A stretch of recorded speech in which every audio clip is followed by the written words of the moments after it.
Жалпы барлығы 8 этаж екен. Ең жоғардан вид жақсы. Өздеріңіз қараңыздар.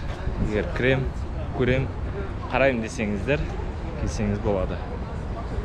Бұл да бір Баку қаласының туристер көптеп келетін жерлердің бірі. Бұл жердің аңызын айта кетейін. Кезінде патшаның қызы тұрмысқа шыққысы келмей, әкесіне айтады: маған осындай бір қамал тұрғызып бер, содан соң ғана мен тұрмысқа шығам деп айтады.